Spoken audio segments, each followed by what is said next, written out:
Ang batang babae na nagbabasa ng libro na to ay isa palang sobrang delikadong bilanggo 10 years ago. Nakulong siya dahil binaril daw niya ang sarili niyang parents at sinunog pa ang bahay nila. Pagkalipas ng 10 years, 18 years old na siya ngayon at sobrang noble at intellectual na ang dating niya, siya si Rowan. Dahil sa ganda at talino ng aura niya, naiilang ang mga preso sa kanya. Isang bagong preso ang biglang agaw ng libro niya at tinapon ito, pero tiningnan lang siya ni Rowan ng malamig. Akala ng babae tapos na yun, pero sa lunchtime, tinatapunan pa rin siya ng tissue ni Rowan, at kahit ganun, kalmado pa rin siya. Pero nung gabi, doon lumabas ang totoong demonyo ng kulungan, habang tulog yung babae, nagising siya sa patak ng likido at nakita niyang may hawak na matulis na straw si Rowan na may glass drop at nakatutok diretso sa mata niya. Sabi ni Rowan, kapag tinulak lang niya ng daliri, mabubulag agad ang babae. Sa sobrang takot, tinawag niya si Rowan ng Ani at humingi ng tawad, nangakong siya na ang maglalaban ng mga damit ni Rowan araw-araw. Pagkarinig noon, tinapon lang ni Rowan ang hawak niyang glass tube. Ilang araw ang lumipas, lumabas sa news ang kaso ni Rowan 10 years ago, at doon nalaman na mali pala ang hatol sa kanya. Ang totoong pumatay sa mga magulang niya ay isang lalaking si Chun-shik, na bagong huli sa kasong robbery. Inamin ni Chun-shik sa korte na siya talaga ang pumatay sa parents ni Rowan. Nakita rin ni Lawyer Mo Yang ang balitang iyon, isa siyang top lawyer sa Korea na may 99% win rate, pero may isa siyang case lang na natalo. Mahina kasi si Mo Yang pagdating sa mga taong naaawa siya. Dahil doon, nagpapatingin pa siya sa psychologist, mula nung napanood niya ang balita tungkol kay Rowan, hindi na siya mapakali at hindi makatulog. Naawa siya sa 18-year-old girl na nasira ang buhay dahil sa maling hatol. Kaya nagdesisyon si Mo Yang na hanapin ang katotohanan at tulungan si Rowan. Kinabukasan, siya na ang kumuha ng kaso at naging defense lawyer ni Chun-shik. Nung una silang magkita sa kulungan, tuwang-tuwa si Chun-shik kasi akala niya matutulungan siya ni Mo Yang para mapababa ang sentensya niya ng 10 years. Pero nung tinanong siya ni Mo Yang kung bakit siya pumatay, sagot niya ay, for fun lang. Nabasa rin ni Mo Yang sa confession niya na pagkatapos barilin ang mga magulang ni Rowan, pinasunog pa niya ang katawan ng mga ito, at pinilit pa raw si Rowan na gawin iyon. Nang tanungin ni Mo Yang kung bakit niya pinilit ang isang bata na sunugin ang sariling parents, sagot ni Chun-shik, obligation ko yun bilang anak. Sa sobrang kapal ng mukha ng sagot na yun, sobrang nagalit si Mo Yang. Kinabukasan, pumunta si Lawyer Mo Yang sa taong may hawak ng kaso.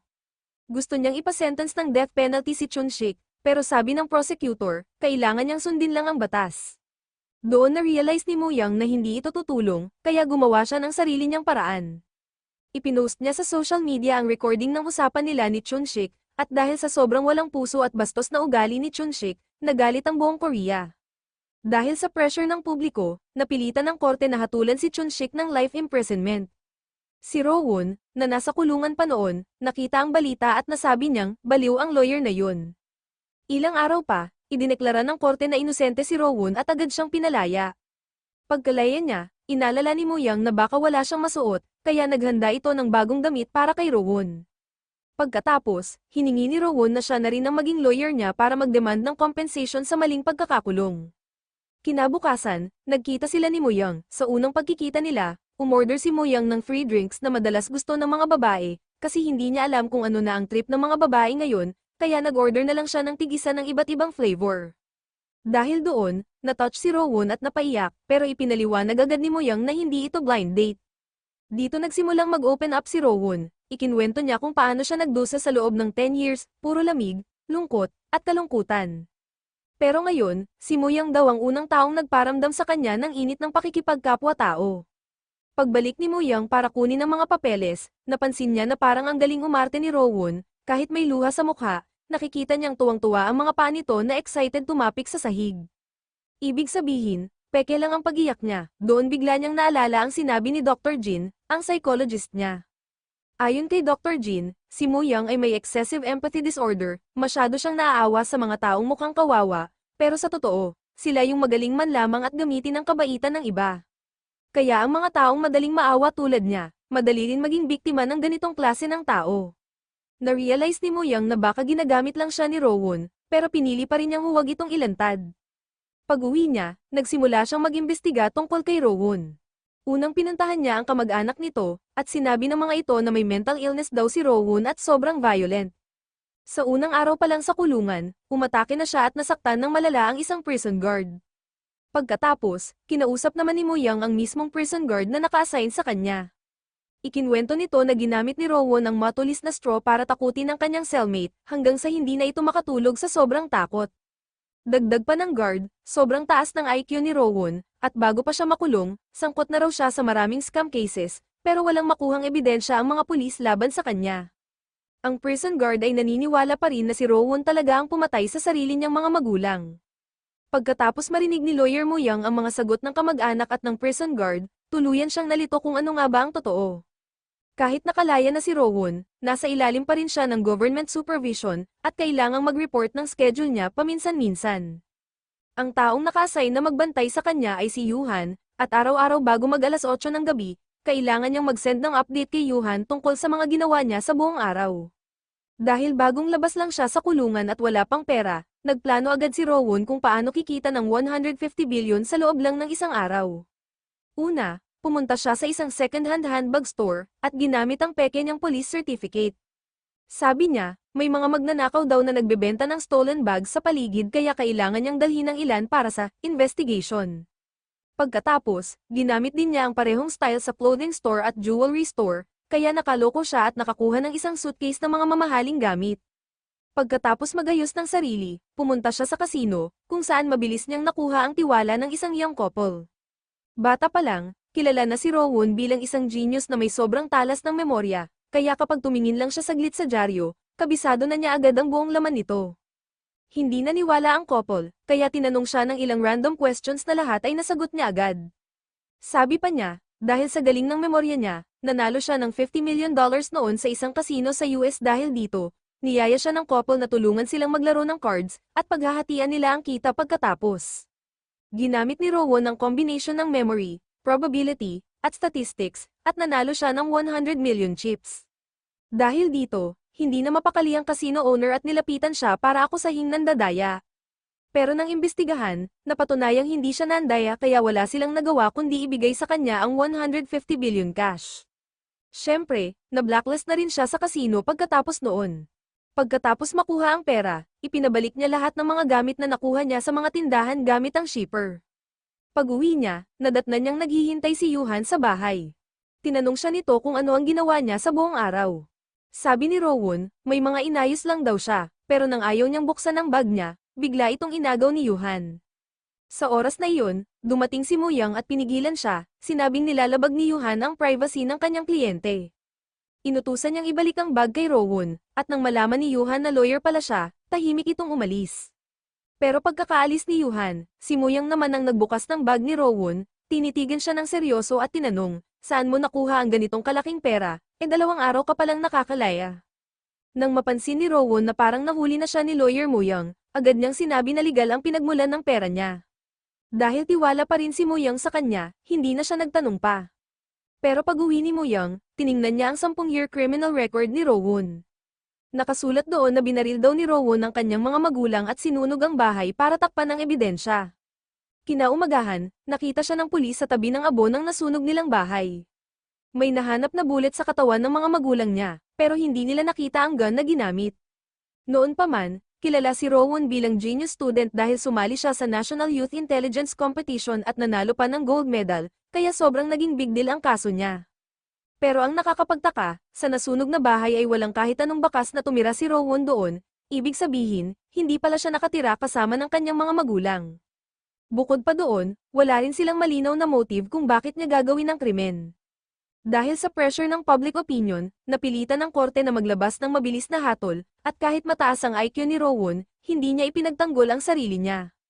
Kinabukasan, sinabi ni Investigator Ji-Hock kay Mo Young na mula nang makulong si Chun-Shik, may nagpapadala ng pera sa kanya buwan-buwan, ibig sabihin, baka may tinatakpan si Chun-Shik o may kasabwat pa siya sa labas, kaya posible ring siya ang tumanggap ng blame para kay Rowan. Kaya pumunta si Mo Young kay Rowan para tanungin kung sino talaga ang tunay na may sala, pero tumahimik lang si Rowan. Samantala, tuloy pa rin sa pagbabantay si Yuhan, at araw-araw bago mag-alas 8 ng gabi, ni-report ni Rowan ang schedule niya. Hanggang sa nainis na si Rowan sa kakabantay ni Yuhan, kaya tinawagan niya ang tauhan niyang si D. Jang para ay monitor si Yuhan, nagpadala si D Jang ng fake link sa cellphone ni Yuhan, at nang buksan niya ito, automatic na na-install ang isang tracking app na nagbigay kay Rowoon ng access sa lahat ng galaw ni Yuhan. Mula noon, lahat ng ginagawa ni Yuhan ay mino-monitor na ni Rowoon. Hindi nagtagal, inutusan niya ang isang lalaki na si Jingo para kumuha ng ebidensya sa mga ilegal na gawain ni Yuhan. Napatunayan nila sa mga litrato na nakikipagsabuatan si Yuhan sa mga magnanakaw at nakikinabang sa pera ng mga ito. Dinala ni Rowoon ang ebidensya at tinakot si Yuhan, sinabihan siyang hindi na siya pwedeng magpatuloy sa pagbabantay sa kanya. Sa kabilang banda, sinabi naman ni Investigator Ji-hock kay Moyoung na noong araw ng krimen, si Rowoon ay wala sa bahay dahil estudyante siya ng Jokmok Group, isang academy na pagmamay-ari ng mga Korean tycoons. Ang academy na ito ay tumatanggap lang ng mga estudyanteng may high IQ mula sa buong bansa at libre nilang tinutulungan at tinitrain. Pero nang i-search ni Moyoung online ng tungkol sa Jokmok Group, wala siyang nakuhang kahit anong impormasyon. Doon niya naramdaman na may malalim na lihim sa likod ng grupong ito. Tinawag ni Moyoung si Rowoon para kausapin at tanungin kung ano ba talaga ang tinatago niya. Gusto ni Moyoung malaman kung may mabigat ba siyang dahilan o sikreto kaugnay sa pagkamatay ng kanyang mga magulang. Maingat niyang pinayuhan si Rowoon na magsabi ng totoo dahil tutulungan niya itong maresolba ang lahat, pero tahimik pa rin si Rowoon at walang binanggit. Dahil hindi siya nagsasalita, napilitan si Moyoung na puntahan si Chunshik sa kulungan para magtanong. Tinanong niya kung sino ang nagpapadala ng pera buwan-buwan at kung sino talaga ang tunay na may sala sa kaso. Pero dahil minsang naloko na si Chunshik dati, hindi na siya basta-basta naniwala. Pero handa si Moyoung, kaya sinabi niyang tinutulungan niya si Rowoon para makuha ang 3 trillion compensation mula sa gobyerno. Kapag nakuha na raw ito, tuluyan ng maisasara ang kaso, at titigil na rin ang mga kasabwat ni Chunshik sa pagpapadala ng pera. Dagdag pa niya, kung mananatiling tahimik si Chunshik, tuluyan ding mababaon sa utang na may mataas na interest ng pamilya niya. Kaya ang tanging paraan para gaman ng hatol ay sabihin kung sino ang mga kasabwat niya. Nalito si Chunshik sa sinabi ni Moyoung, pero kinabukasan, bigla siyang natawa at sinabing papatayin niya si Moyoung balang araw. Samantala, nag-disguise naman si Rowoon bilang isang financial expert at nagtungo sa isang high-class nursing home. Nagpakilala siya bilang investment advisor ng director kaya pinayagan agad siyang makapasok. Pagpasok niya, pumunta siya sa changing room at nagpalit ng nurse uniform. Paglabas, pumasok siya sa kwarto ng isang pasyente at pinindot ang emergency alarm, dahilan para magdatingan ng mga totoong nurse. Habang abala ang mga ito, mabilis siyang pumunta sa medicine room at kinuha ang ilang bote ng delikadong gamot. Sa kabilang banda, tumawag si Moyoung kay reporter Yongji at tinanong kung kilala nito ang dating director ng Jokmok Group. Sinabi ni Yongji na ang dating director ay si Kiho, pero dahil sa health condition, nakatira na ito ngayon sa nursing home. Dahil dito, agad tumawag si Moyoung kay Rowoon, pero binabaan siya ng tawag. Doon niya na-realize na may masamang mangyayari kaya agad niyang pinadala ang picture ni Rowoon sa manager ng nursing home. Kinumpirma ng manager na nasa loob nga si Rowoon, pagdating ni Moyoung doon, biglang tumunog ang alarm, kaya dali-dali siyang umakyat. Naabutan niyang si Rowoon ay nasa tabi ng kama ng isang matandang lalaki, si Kiho, ang dating director ng Jokmok Group. Tinanggal ni Rowoon ang oxygen mask ng matanda at inihahanda na ang serum para iturok ang gamot.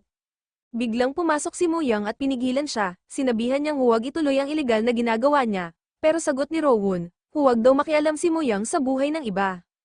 Pagkasabi nito, muntik na niyang iturok ang gamot sa IV tube, kaya mabilis na lumapit si Moyoung at pinigilan siya, tuluyang natamba si Rowoon. Tinanong ni Moyoung si Rowoon kung sina Kiho at Chunshik ba ang magkakasabwat na pumatay sa kanyang mga magulang, pero hindi pa rin sumagot si Rowoon. Ang sabi lang niya, ganun na raw talaga siya, at hindi siya naging ganun dahil sa Jokmok Group. Kinabukasan, nagkaroon ng trial para sa state compensation na hinihiling ni Rowoon. Akala niya ay siguradong sigurado na silang mananalo sa kaso, pero laking gulat niya nang si Moyoung mismo ang humiling na ipagpaliban ito. Ang dahilan, nakatanggap daw si Moyoung ng balita na umapela si Chunshik, kaya hindi pa raw sila maaaring magdiwang hanggat hindi malinaw kung sino talaga ang tunay na salarin. Gusto ni Moyoung hintayin muna ang resulta ng appeal bago ipagpatuloy ang paghingi ng bayad mula sa estado.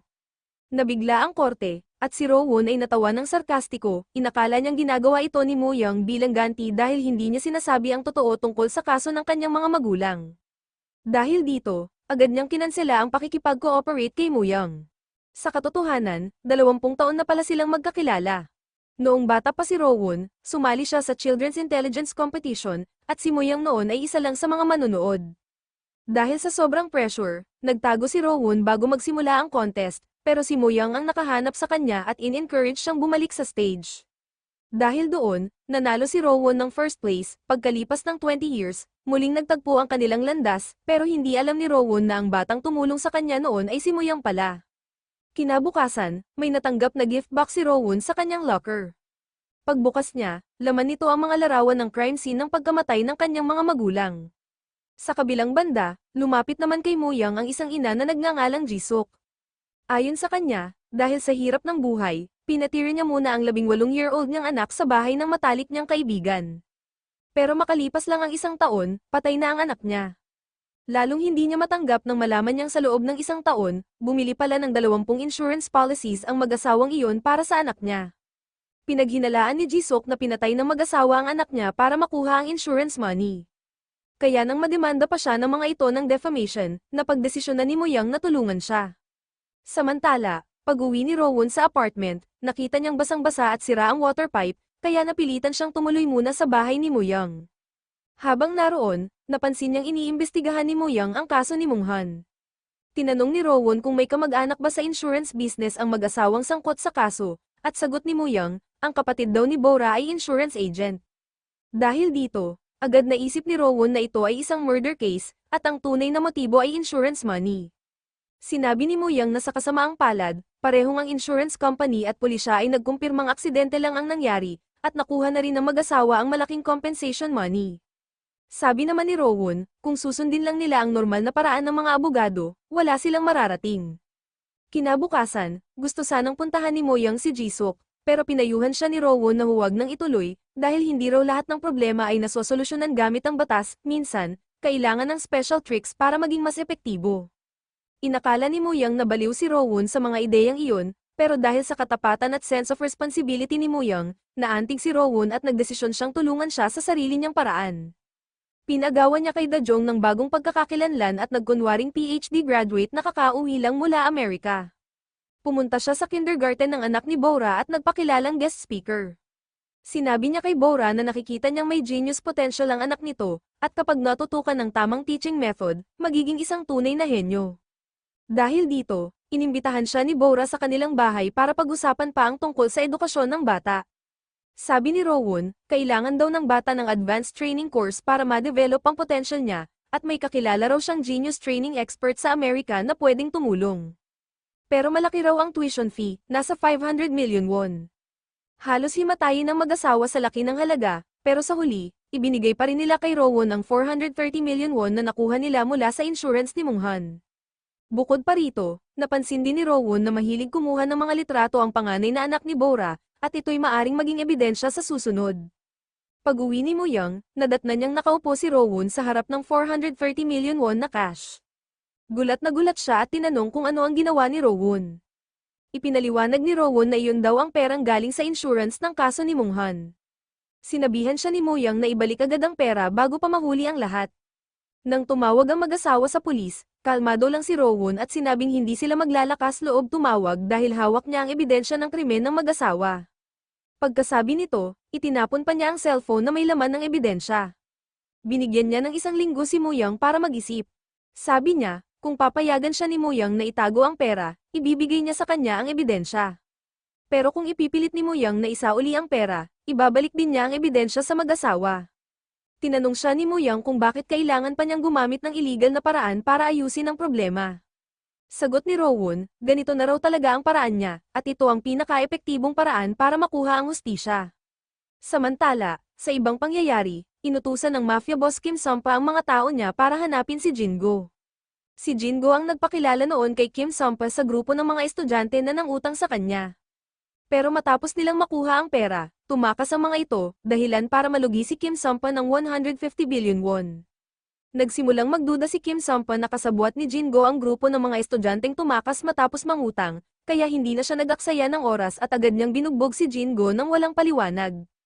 Habang sinasaktan siya, palihim na kinuha ni Jingo ang suot niyang relo at nagpadala ng distress signal kay Dajong, pero bago pa siya makagawa ng iba, nawalan na siya ng malay. Akala ni Kim Sampa ay patay na siya kaya mabilis itong tumakas. Pagdating ni Dajong, agad niyang dinala si Jingo sa ospital at saka ipinaalam ang nangyari kay Rowan para makialam ito sa sitwasyon. Pero nang malaman ni Rowan na sangkot si Jingo sa mga gangster, sinabi niyang hindi na niya ito poproblemahin pa. Kinagabihan, pumunta si Dajong sa ospital para magdala ng pagkain, pero pagdating niya, wala na si Jingo, dinukot na pala siya ni Kim Sampa, at naiwan lang sa kama ang kanyang relo. Dahil delikado na ang sitwasyon, dali-dali siyang pumunta kay Moyoung para humingi ng tulong at ipareport sa pulisya. Laking gulat niya nang nadatnan din si Rowoon sa bahay ni Moyoung. Doon niya ikinwento ang nangyari kay Jingo, pero sabi ni Rowoon, hindi raw makakatulong si Moyoung dahil lumabag din sa batas si Jingo. Kahit i-report pa nila ang mga gangster, makukulong pa rin daw si Jingo. Kaya iminungkahi niyang siya na lang ang gagawa ng paraan, pero hindi na kailangang idamay ang pulisya. Ang tanging solusyon daw ay hulihin ang mga estudyanteng tumakas at isauli sila kay Kim Sampa, pati na rin ang pera. Agad namang kumilos si Dajong para maghanap ng impormasyon tungkol sa grupo ng mga estudyante, habang si Rowoon naman ay tumawag ng dalawa pa niyang tauhan para hulihin ang mga ito. Nang malapit na niyang ipasa ang mga estudyante kay Kim Sampa, tumawag si Moyoung at sinabing na-report na niya ang lahat sa pulis. Nagbabala siya na kung hindi nila isusuko ang mga estudyante sa pulisya, baka patayin sila ni Kim Sampa. Dahil dito, pumayag si Rowoon na ibigay ang mga estudyante kay Moyoung. Pagkatapos, tumawag siya kay Kim Sampa at nagkunwaring pulis. Sinabi niyang nahuli na niya ang estudyanteng ng scam at nabawi na ang pera, at plano niyang isauli ito kay Kim Sampa. Tuwang-tuwa si Kim Sampa sa narinig, kaya tinanong ni Rowoon kung alam ba nito kung nasaan si Jingo dahil hinahanap daw siya ng pulis, at kapag nahuli siya, makukuha na ni Kim Sampa ang kanyang pera. Dahil dito, ibinigay ni Kim Sampa kay Rowoon ang address ni Jingo. Nagpadala naman si Rowoon ng tao na nagkunwaring pulis para sunduin si Jingo. Kasabay nito, ipinadala ni Kim Sampa ang kanyang personal information at bank account details kay Rowoon. Sinabi ni Rowoon na maghintay lang ito ng notification mula sa bangko. Pagkababa ng tawag, pinasulatan niya si Dajong ng text message na nagsasabing pumasok na raw ang pera sa account ni Kim Sampa. Nang makita yun, agad tumakbo si Kim Sampa sa bangko at nag-withdraw ng pera.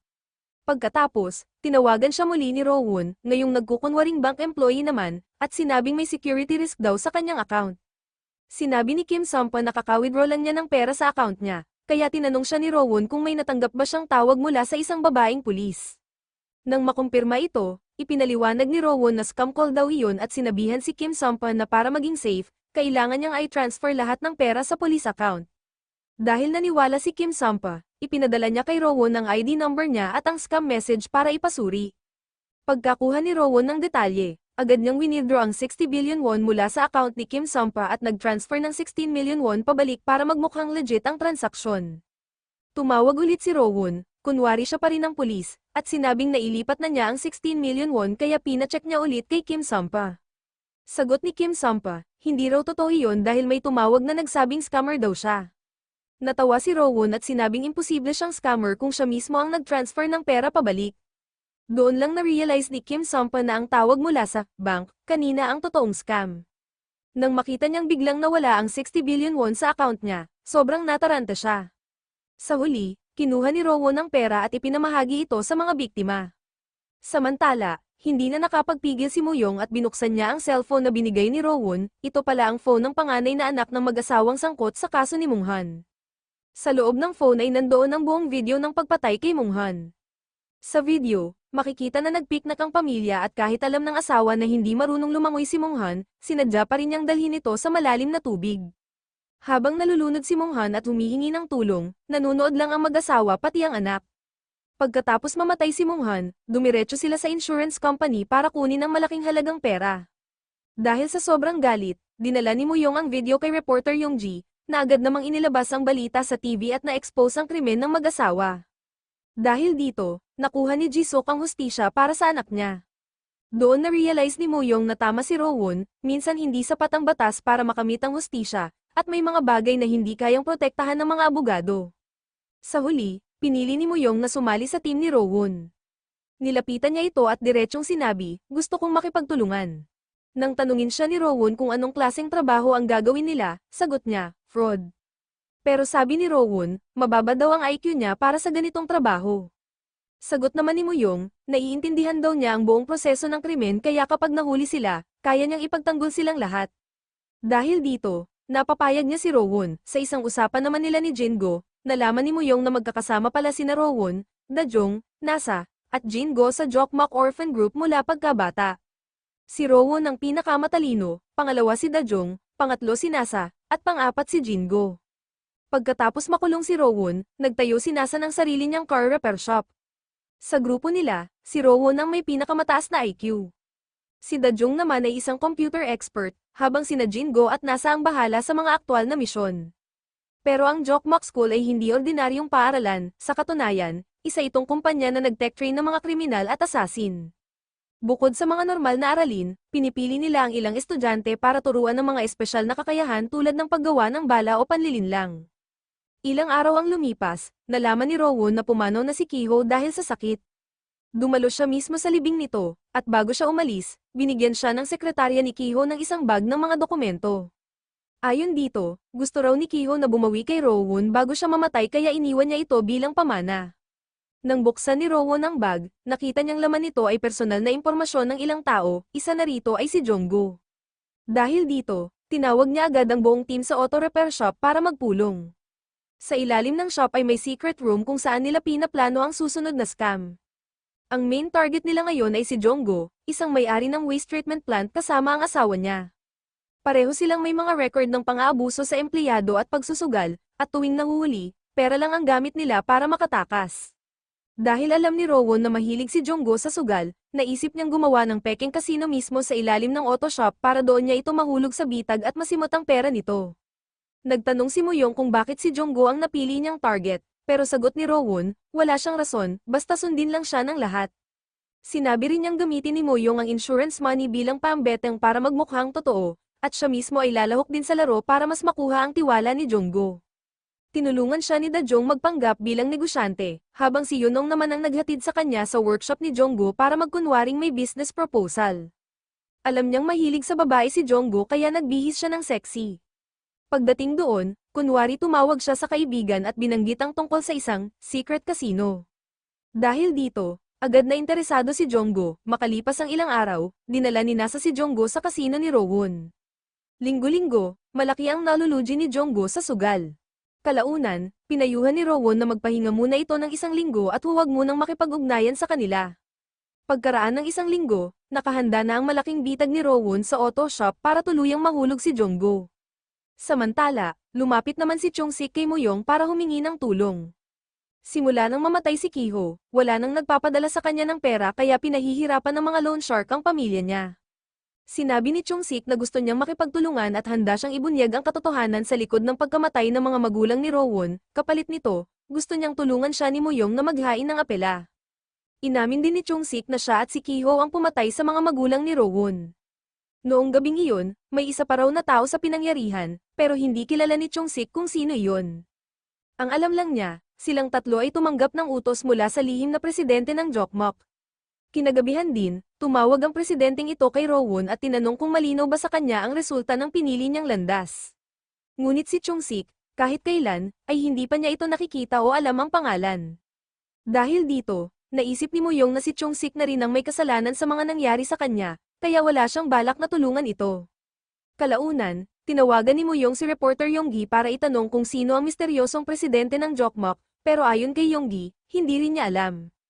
Ang alam lang niya, ang dating presidente ay si Chihong, pero matagal na itong namatay matapos magpakamatay. Kaya tinanong naman ni Muyong si Yunong, at sinabi nito na matapos mamatay si Chihong, isang babae na nagngangalang Kung Ja ang pumalit sa posisyon, pero hindi rin niya alam kung sino ang kasalukuyang presidente ngayon. Makalipas ang isang linggo, inimbita ni Rowoon ng ilang aktor para sumali sa kanilang casino plan. Naglagay siya ng tracking device sa ilalim ng mesa para sa plano nila. Sa monitoring room, si Nasa ang naka-assign sa sound effects at sa pagtingin ng baraha. Gamit ang micro-earphone, ipinapasa niya ang impormasyon sa mga kasabwat. Gabi iyon ng malaking operasyon, kailangang makuha nila lahat ng pera ni Jonggo. Pagdating ni Jonggo sa kasino, nagsimula agad ang laro. Pero habang naglalaro, napansin ni Nasa na may mga pulis na kumakatok sa pinto. Agad niyang ni-report kay Rowoon ang sitwasyon, sinabihan ni Rosie Muyong na umakyat at tingnan ang labas. Nagsimulang magbilang ang mga pulis, at binalaan silang babasagin ang pinto pagkalipas ng 10 seconds. Dahil sa takot, nagtago si Nasa sa sulok, samantala, tahimik na umalis si Rowoon sa likod na pinto at ikinandado ang lahat sa loob. Sa headset, sinabihan pa niya si Muyong na siya na ang baalang humarap sa mga pulis. Yun pala, matagal na niyang pinlano ang patibong na ito para kay Muyong. Alam niyang hindi maganda ang relasyon ni Jonggo at ng asawa nito, Kaya nilapitan niya ang babae at nag-alok ng kasunduan, siya raw ang bahala na ipahuli si Jonggo, kapalit ng malaking halaga ng pera.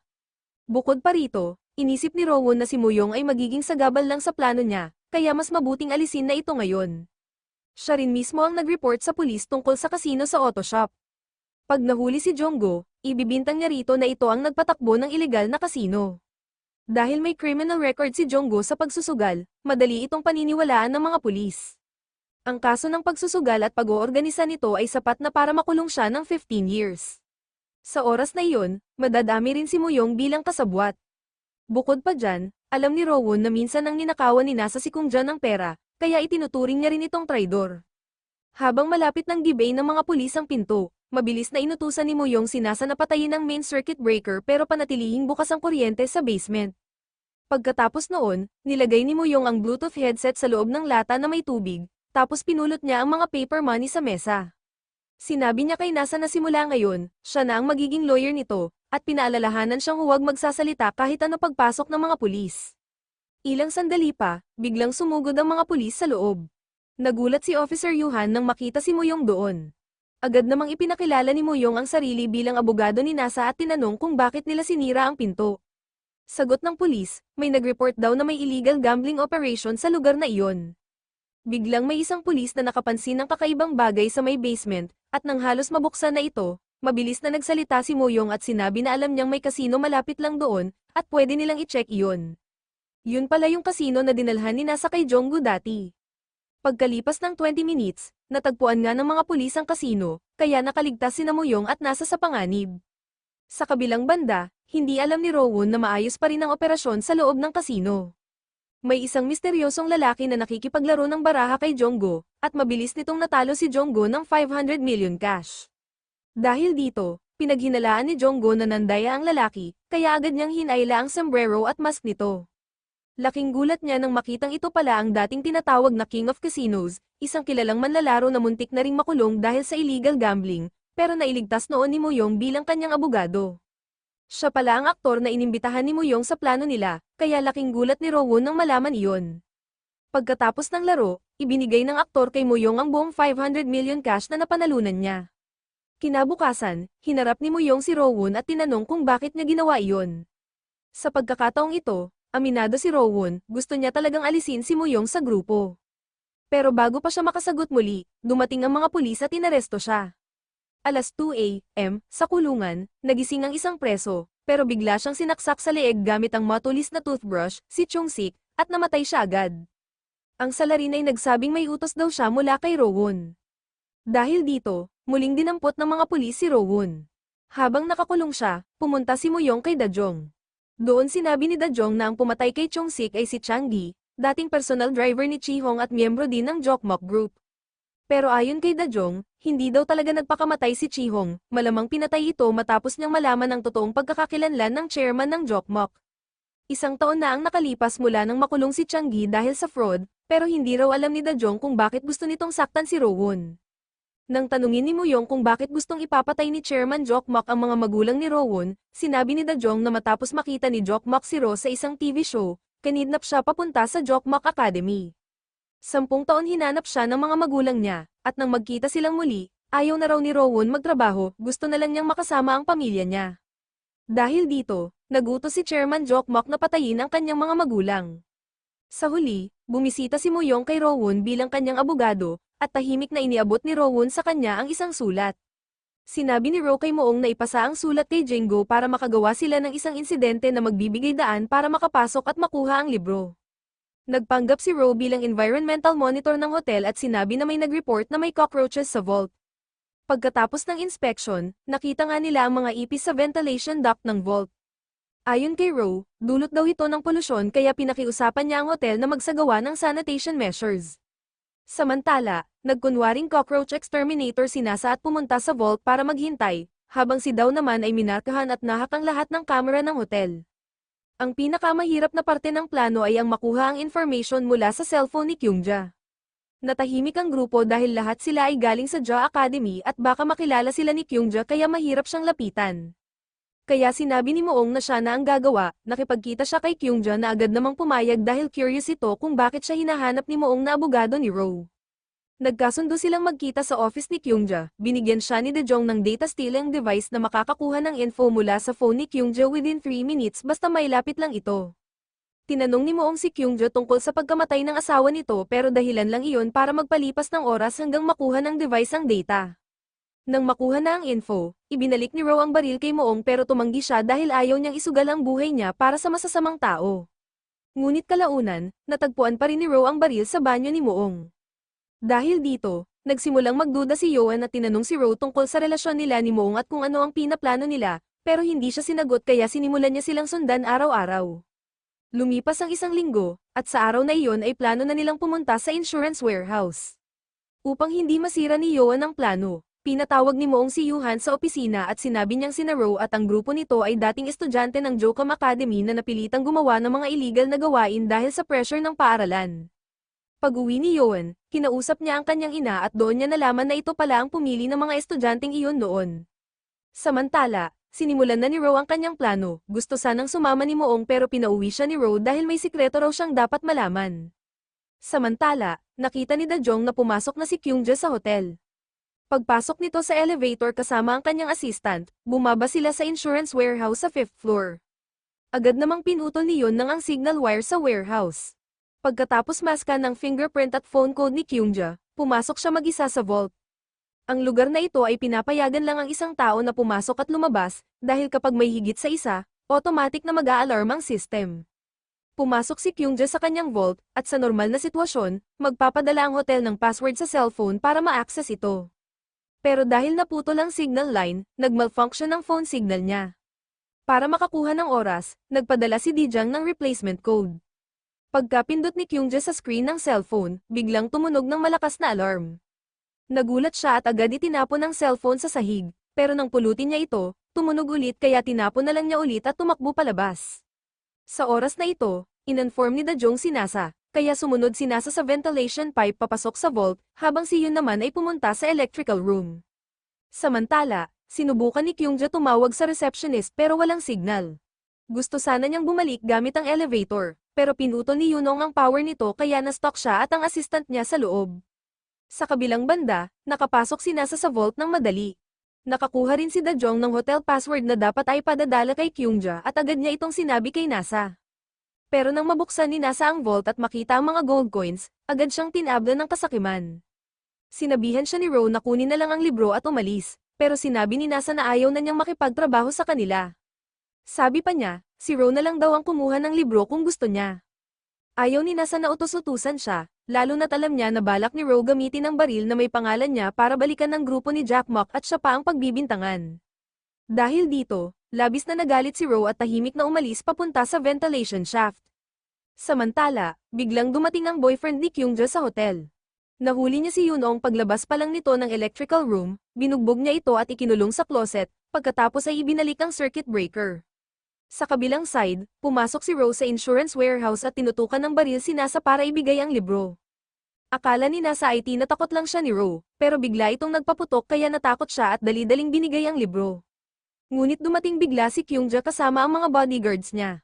Para mailigtas ang sarili, itinuro ni Nasa si Ro at ang mga kasabwat nito at sinabing nasa kotse sila sa labas ng hotel. Mabuti na lang at naramdaman ng iba na palpak na ang plano kaya agad silang kumilos para iligtas si Yunong. Tinawagan agad ng mga tauhan ni Kim Ja ang pulis. Sa sandaling iyon, biglang natawa si Ro at sinabi niya na kung ire-report ni Kim Ja sa mga pulis, malalaman ng chairman na napunta siya sa vault ni Kim Ja, at magdududa ito agad. At that time, kung ipinagpatuloy ni Kim Ja ang pag-report sa pulis, malalantad din ang tungkol sa notebook at magiging malaking problema ito para sa kanya. Na-realize ni Kim Ja na tama si Ro kaya tumigil siya sa pagtawag sa mga pulis. Dinala niya si Ro sa lugar kung saan pinatay ang mga magulang nito, at agad bumalik sa isip ni Ro ang lahat ng masasakit na alaala.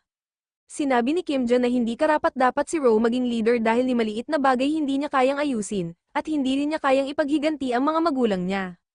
Pagkatapos ay sinunog ni Kim Ja ang diary sa harap mismo ni Ro, at wala siyang nagawa kundi panoorin itong maging abo. Parang naglaho ang lahat ng pangarap ni Ro na makapaghiganti. Palaging matatag si Ro, pero dahil sa pagkabigong iyon, napaiyak siya. Pag-uwi ni Moong sa bahay, napansin niyang wala na ang baril sa banyo at may iniwang USB si Ro. Nakalagay doon ang sikreto tungkol sa pagkawasak ng pamilya ni Moong 12 years ago. Noon, Sinira ng mga tao ang factory ng kanyang mga magulang, nalubog sa utang ang kanyang ama kaya pinili nitong wakasan ang sarili, habang ang ina naman ay umalis dahil sa matinding lungkot. Simula noon, naging ulila si Moong, ang mga taong responsable pala sa insidenteng iyon ay sina Ro at Dajong.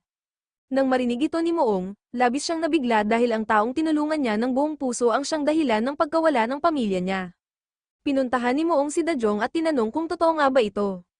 Inamin ni Dajong na totoo at inaamin din niya na ginamit lang nila si Moong. Sinabihan niya si Moong na huwag na silang kontakin muli. Sa gubat, tinamaan ng sinag ng araw ang mukha ni Ro. Nilapitan siya ni Moong at humingi ng tawad dahil nahuli siya sa pagtulong. Inalok niyang isama si Ro pauwi at tinulungan niya itong gamutin ang sugat. Tinanong ni Ro kung bakit niya ito ginagawa, at sabi ni Moong, noon pa man ay ginagamit lang siya ng iba at isa lang siyang biktima. Pero hindi matanggap ni Ro ang kabutihan ni Moong kaya umalis siya sa bahay nito.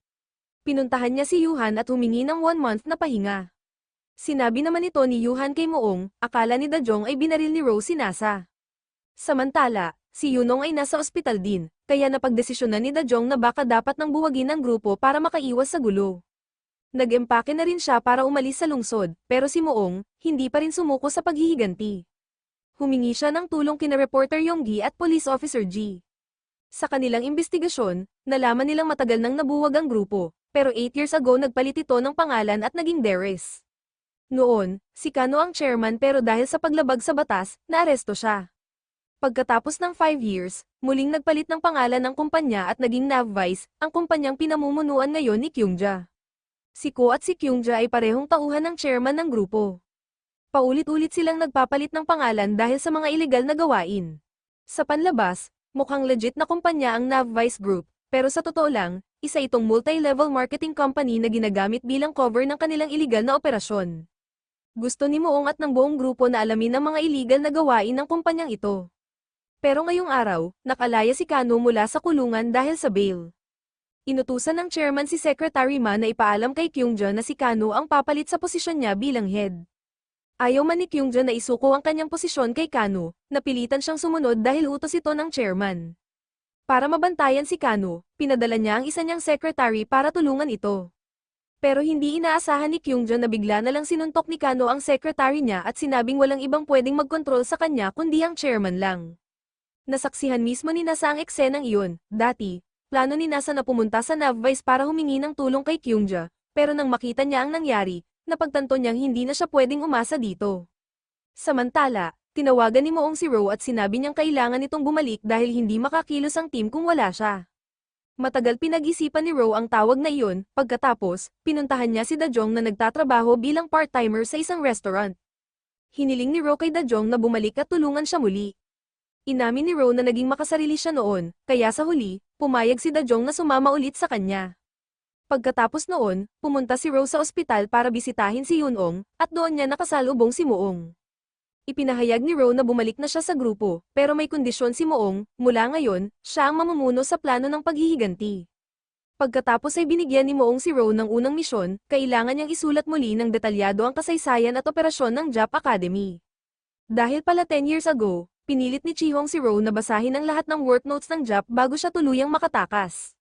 Dahil sa napakagaling niyang memorya, nagawa ni Ro na kabisaduhin ang buong laman ng notebook, at pwede itong magsilbing ebidensya laban sa Gakma Group. Samantala, may nadiskubre si Yongji na isang lihim na website. Nakasaad doon ang kwento ng isang babae na naloko ng isang multi-level marketing company at sa huli ay nagpakamatay dahil sa sobrang kawalan ng pag-asa.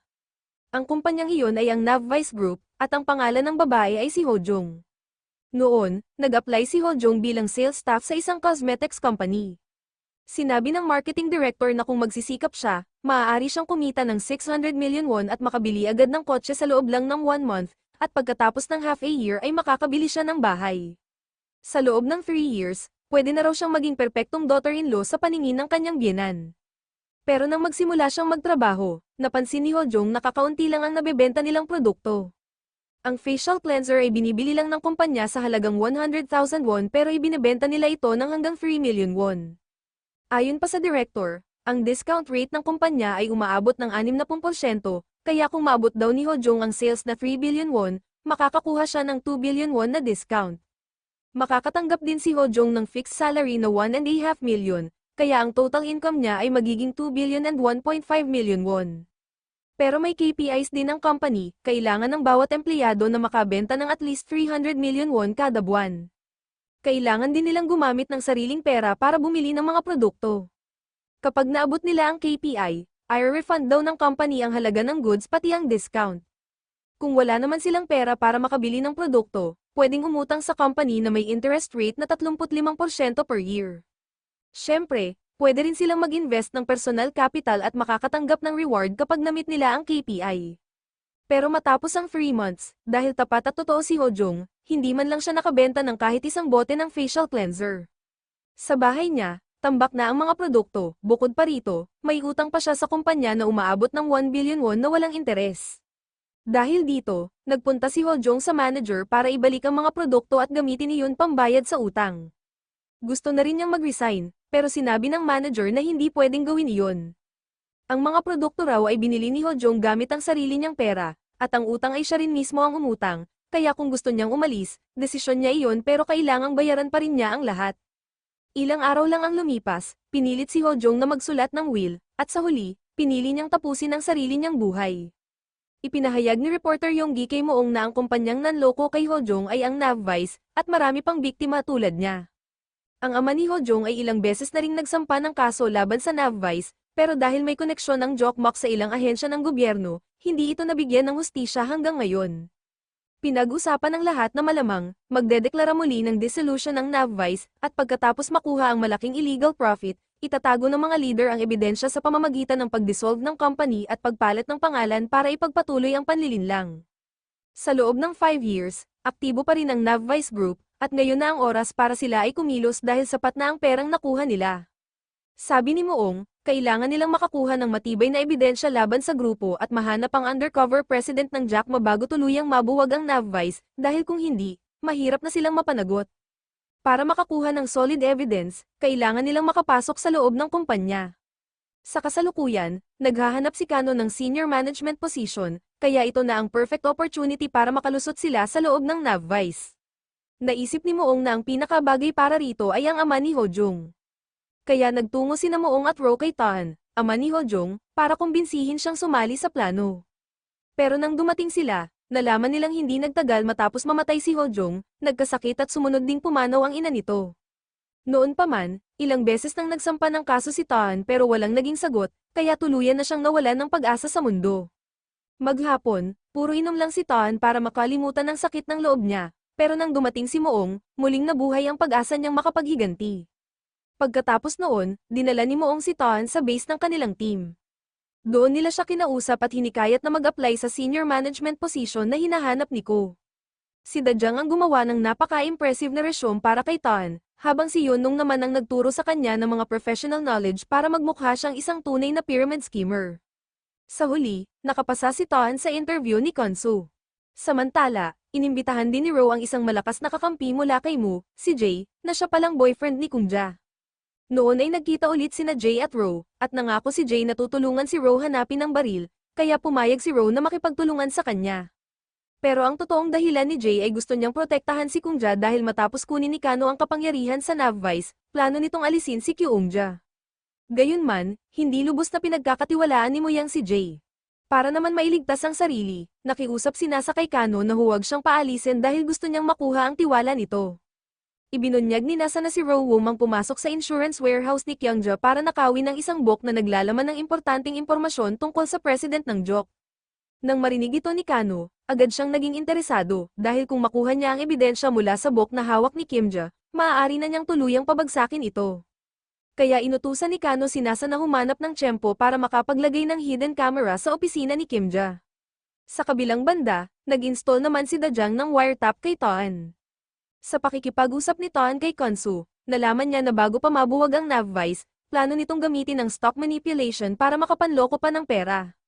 Ang plano, pipili si Kano ng stock na may mababang presyo, bibilhin niya ito ng maramihan gamit ang sariling pera para tumaas ang demand, tapos kapag dumami na ang investors, ibebenta niya lahat ng shares niya para kumita ng malaking halaga.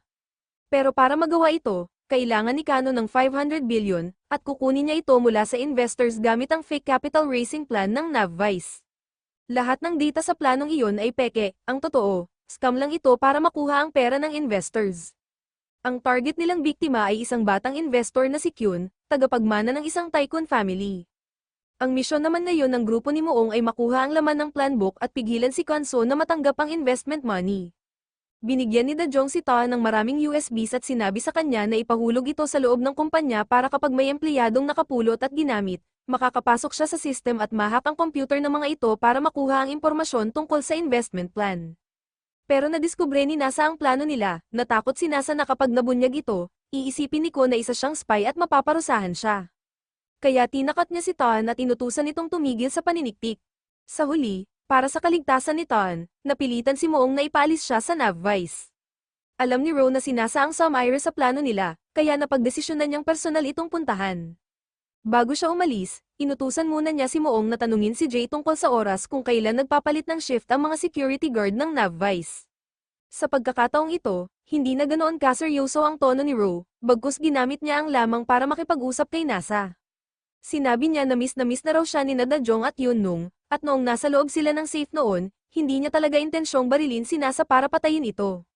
Dagdag pa ni Ro, bukas pa rin ang buong team kung gusto ni Nasa bumalik sa kanila anumang oras. Sa huli, ibinahagi ni Ro kay Nasa ang eksaktong oras ng palitan ng shift ng mga gwardya, dahil plano niyang samantalahin iyon para mag-install ng camera sa opisina ni Kimja. Bago siya umalis, hiniling din niya kay Nasa na alamin kung kailan at saan magkikita sina Kanggo at Kangyun.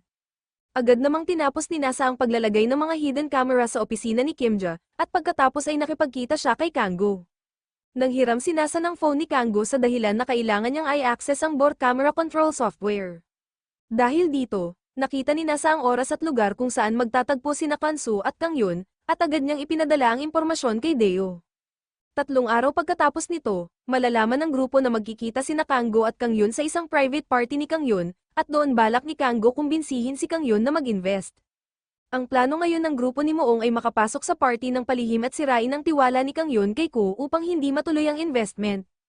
Pero para makapasok, kailangan nila ng imbitasyon, nadiskubre ni Dajang na may pamilyar na pangalan sa guest list, si Sora, ang ina ni Yuhan. Kaya pumunta si Moong kay Yuhan at hiniling na hingin nito sa kanyang ina ang imbitasyon. Pagdating ng party, 3 araw matapos iyon, nagkunwaring magkasintahan sina Moong at Ro para makapasok. Si Dajang naman ay nasa warehouse, mino-monitor ang bawat galaw sa party.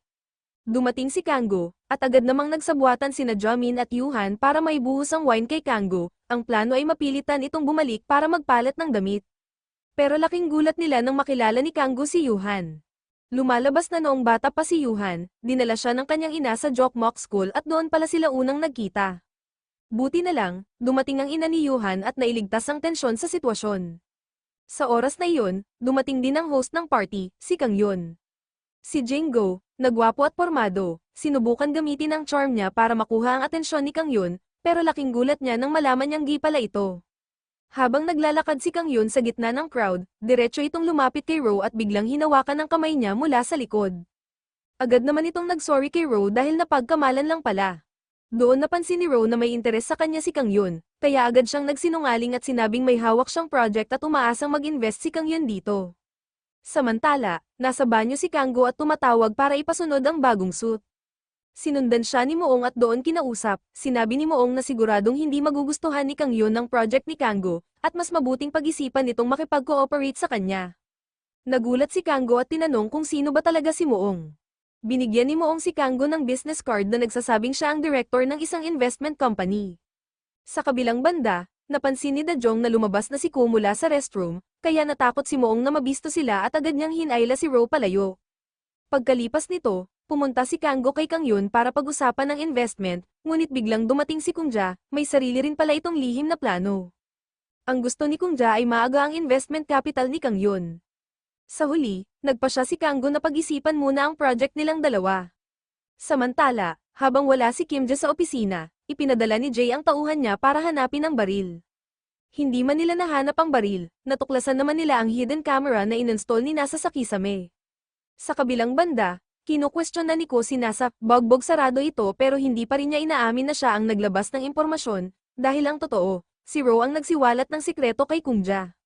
Para mailigtas ang sarili, pinindot ni Nasa ang SOS button sa kanyang relo, at agad namang natanggap ni Dajong ang signal.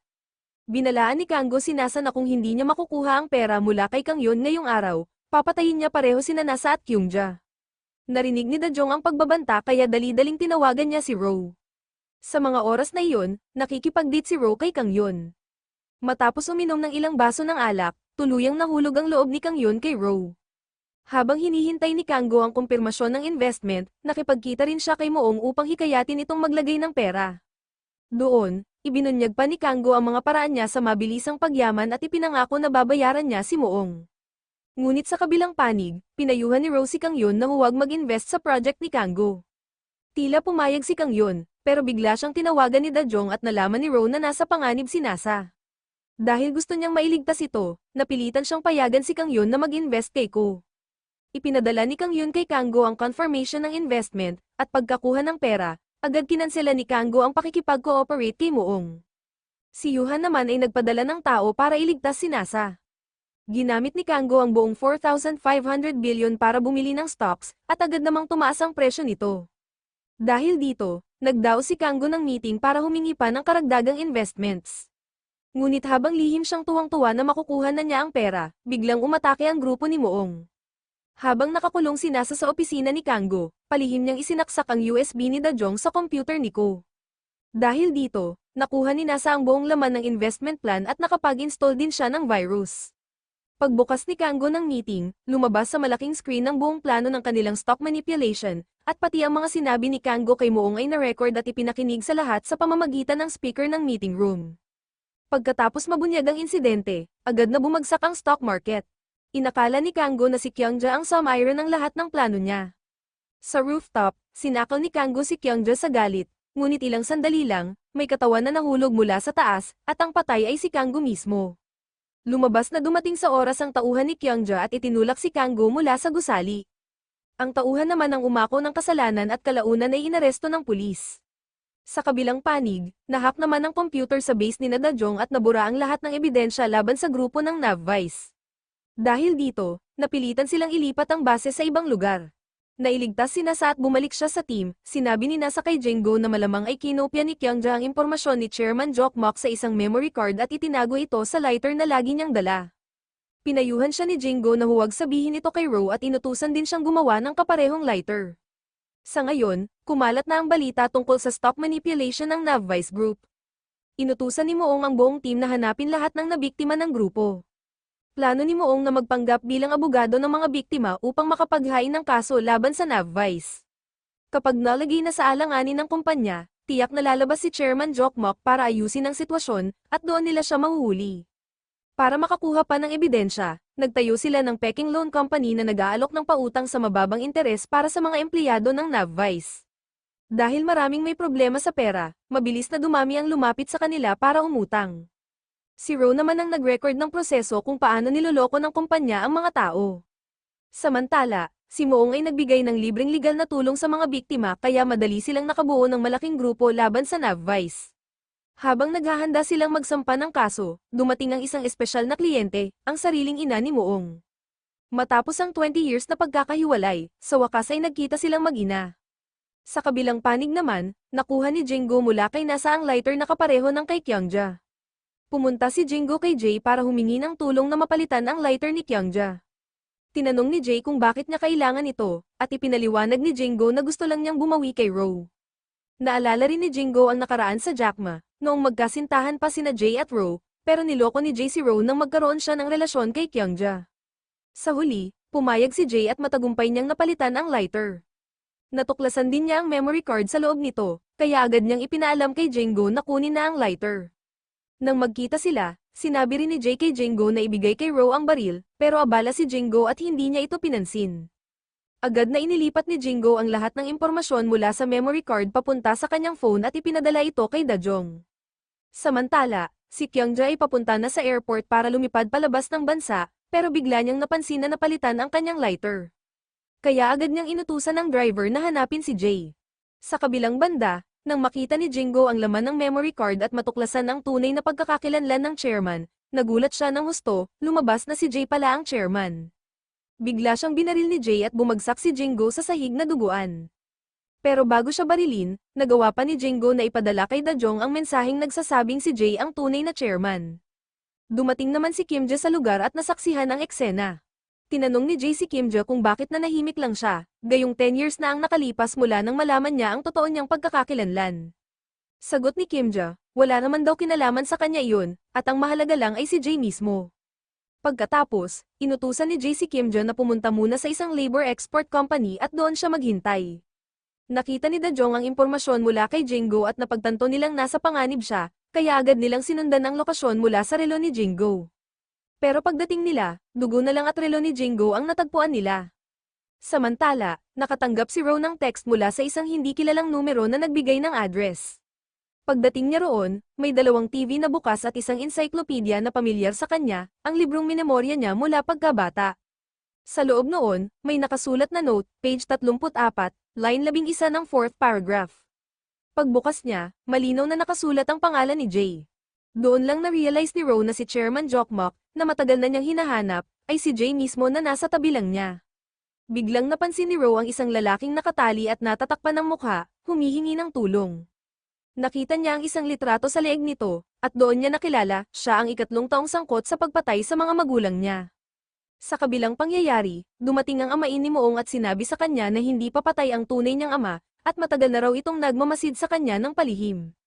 Plano sana ng amain na ipakita kay Moong ang tunay niyang ama, pero 2 days bago iyon, nalaman niyang bigla itong nawala. Bukod pa roon, ibinunyag ng amain na ang perang ginamit ni Moong sa pag-aaral ng abogasya ay galing mismo sa kanyang tunay na ama. Mas masaklap pa, nalaman din ng amain na ang perang iyon ay mula sa krimen, at ang mga pinaslang para makuha iyon ay walang iba kundi ang mga magulang ni Ro. Lubos na nabigla si Moong sa katotohanan iyon, samantala, nang baliktarin ni Ro ang litrato, malinaw niyang nakita ang mukha at pangalan ng pumatay sa kanyang mga magulang, at iyon ay ang ama ni Moong mismo.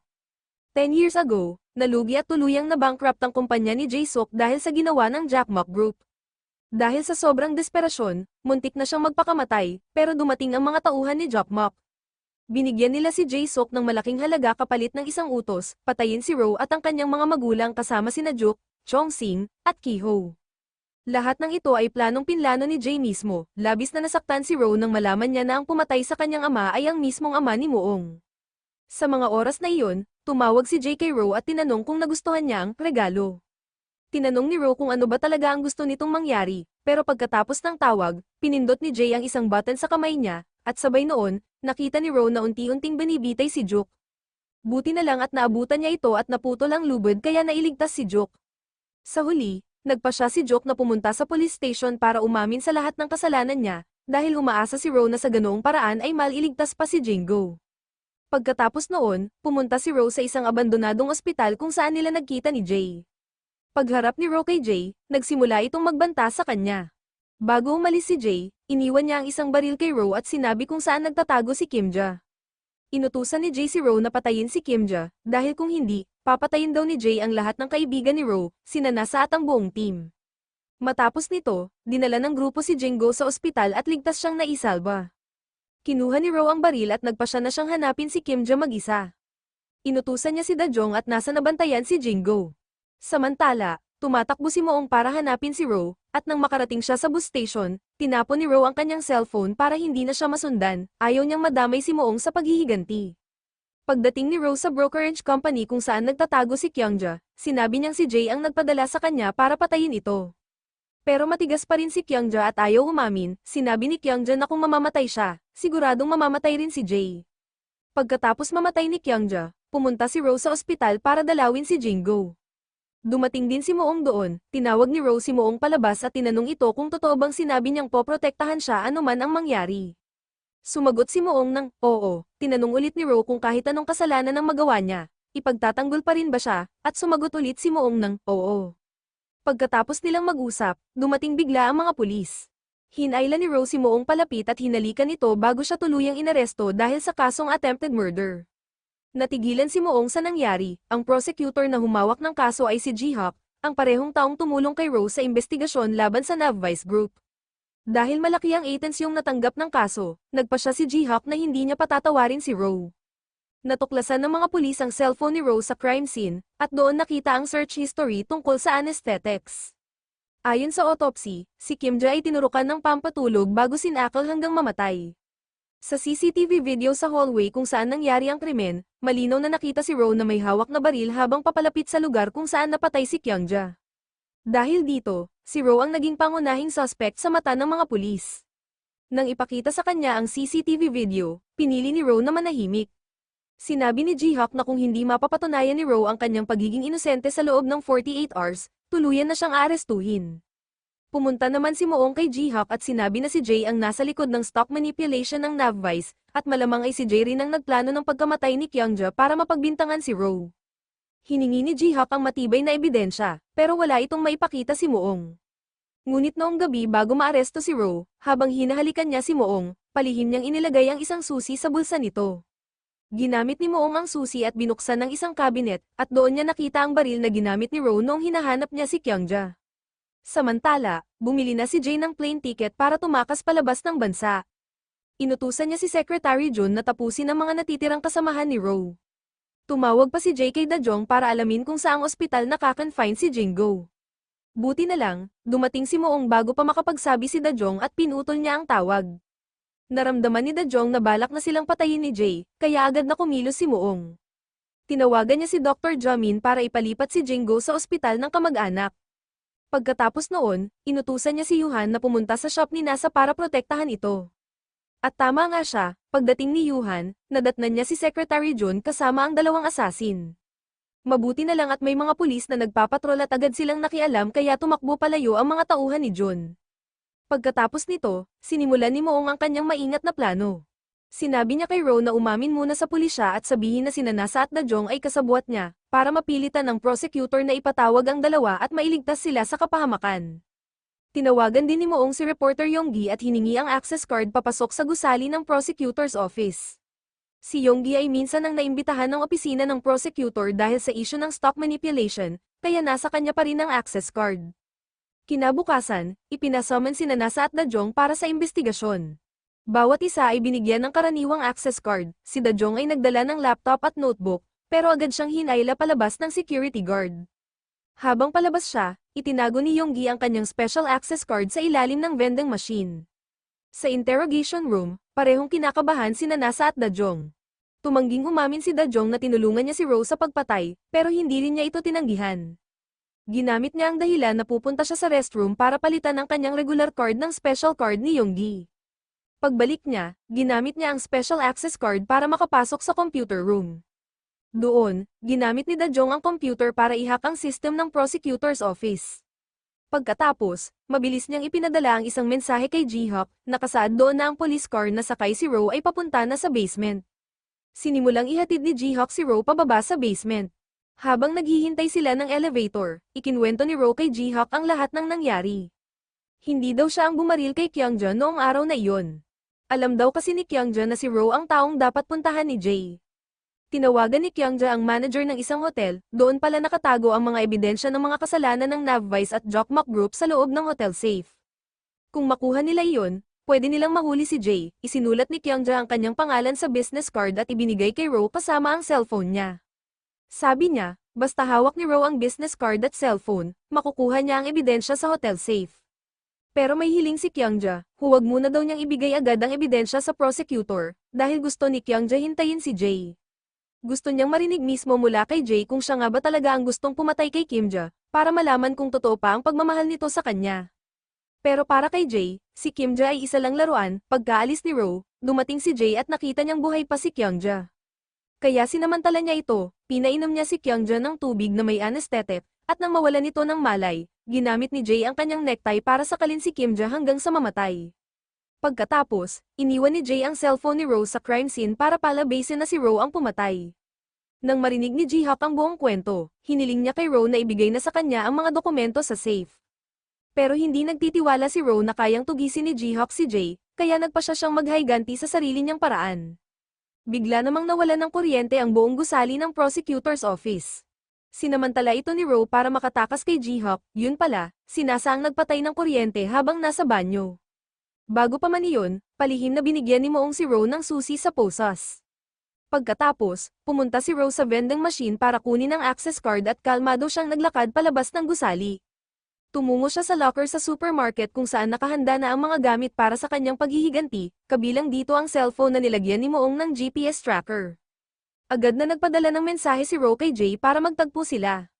Samantala, tahimik na sinundan siya ni Moong dala ang baril, nang hindi alam ni Ro. Pinapanto naman ni Jay ang mga tauhan niya para sunduin si Ro. Bago siya bumaba ng kotse, ginamit ni Ro ang kanyang relo para ipadala ang GPS signal sa secret base ni Nadajong. Nandoon si Jihawk at ang kanyang mga kasamahan, at nakita nila ang lokasyon ni Ro mula sa notification na ipinadala niya. Agad nagpadala si Jihawk ng team papunta sa lugar ni Ro. Samantala, umamin si Dajong na tinulungan nila ni Nasa si Ro makatakas. Bago maaresto si Ro, ibinigay niya kay Dajong ang mga dokumentong kinuha niya sa safe ni Kimja. Pagkatapos ay inayos ni Dajong ang lahat ng ebidensya at iniwan ito sa secret base, kasama ang cellphone ni Kimja. Pagkatapos makatakas ni Ro mula sa prosecutor's office, ibinigay ni Dajong kay Jihawk ang susi papunta sa secret base. Kasabay nito, sinabi rin niya kung saan nakatago ang mga ebidensyang hinahanap ni Jihawk. Pagdating nila doon, pinag-aralan ng grupo ni Jihawk ang mga dokumento at nadiskubre nila na ang Jokmak Group at Navvice Group ay gumamit ng 5 overseas accounts sa Panama, Montenegro, Netherlands, at ilang bansa pa para ipasok at gawing legal ang pera na umabot sa 700 billion won. Bagaman nakapangalan ng mga account kay Sengho, lahat ng pera ay napunta sa isang secret account. Pinaghinalaan ni Dajong na kay Jay ang account na yun. Pero sabi ni Jihawk, hanggat walang matibay na ebidensya na si Jay nga ang may-ari, hindi pa rin nila ito pwedeng arestuhin. Napansin ni Dajong na ang misteryosong account ay konektado sa isang mobile terminal para sa pagtanggap ng pera, pero laging naka-off ang device kaya hindi niya matrace kung kanino ito. Ginamit niya ang computer sa base para i-lock ang account, at kapag binuksan ni Jay ang terminal, automatikong magpapadala ng alert sa kanila na magpapatunay na kay Jay nga iyon. Samantala, nagpunta si Ro para lokohin si Jay at mapabukas ang terminal. Nang magkita sila, sinabi ni Ro na nakuha niya kay Kyungja ang ebidensya ng mga kasalanan ni Jay. Siyempre, hindi naniwala si Jay, pero ipinaliwanag ni Ro kung paano siya naglaunder ng pera at tungkol sa secret account. Tinanong ni Jay kung bakit hindi niya ito ibinigay sa pulis kung totoo. Sabi ni Ro, suspect daw siya sa murder case, kaya kahit magsabi siya ng totoo, makukulong pa rin siya. Ayaw na raw niyang makulong, gusto niyang tumakas abroad at mamuhay ng tahimik. Hiningi niya kay Jay na i-transfer agad ang 100 billion won, kung hindi, sa loob ng 5 minutes ay automatikong ipapadala ng system sa pulisya ang lahat ng ebidensya at lokasyon nila. Dahil wala ng choice, binuksan ni Jay ang terminal para simulan ang transfer. Sa base, nakita agad ni Jihawk ang alert sa computer at natukoy nilang kay Jay ang secret account. Agad silang tumawag sa pulis, napangiti si Ro nang makita niyang naloko na si Jay, pero nang mapagtanto ni Jay na natrap siya, galit na galit itong nagtangkang barilin si Ro. Biglang pumutok ang baril mula sa likod, si Moong iyon. Magpapatuloy pa sana si Moong sa pagbaril pero pinigilan siya ni Ro. Dumating din sa oras sina Jihawk kasama ang mga tauhan niya. Sa huli, dahil sa tulong ni Jihawk, hindi na kinasuhan si Moong. Tinanggap ng prosecutor na ginawa niya iyon bilang self-defense. Pero dahil tumakas si Ro, naging mas komplikado ang sitwasyon. Kasama ring itinuring ng mga kasabwat sina Dajong at Nasa, lalo na't sila rin ang nag-hack sa system ng prosecutor's office, kaya pareho silang kinasuhan. Si Muyang ang tumayong defense lawyer nila sa korte. Sa pagdinig, tuluyang nabunyag ang kasamaan ng Jokmak at Navvice Group na ginamit pa ang mga estudyante para gumawa ng krimen. Ipinahayag ni Muyang sa korte na ang pagtakas ni Ro ay hindi dahil gusto niyang umiwas sa kaso kundi para mahuli ang presidente ng Jokma, kaya kung tutuusin ay isang makatuwirang dahilan iyon. Ginamit lang daw nila ang panlilinlang para ayusin ang problema dahil mula pagkabata ay tinuruan na sila ng Jokmak ng maling prinsipyo. Sila ang mga naging kasangkapan sa krimen, pero sila rin mismo ang naging biktima.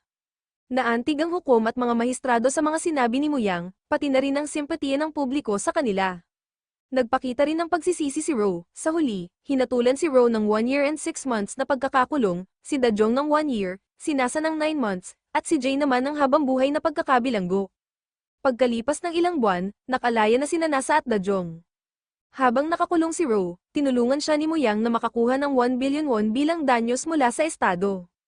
Dahil sa maayos niyang asal sa loob, pinalaya siya ng 3 months ng mas maaga. Si Jingo naman ay tuluyang nagising matapos gamutin sa ospital. Sa huli, ginamit ni Ro ang nakuhang danyos para magrenta ng malaking bahay. Doon sila magkakasamang nanirahan ni Dajong, Nasa, at Jingo bilang isang pamilya. Si Yuhan naman ay matagumpay na nakapagpahayag ng pagmamahal kay Dr. Jaemin. Dito nagtatapos ang kwento. Maraming salamat sa inyong pagsubaybay. Goodbye and see you next time.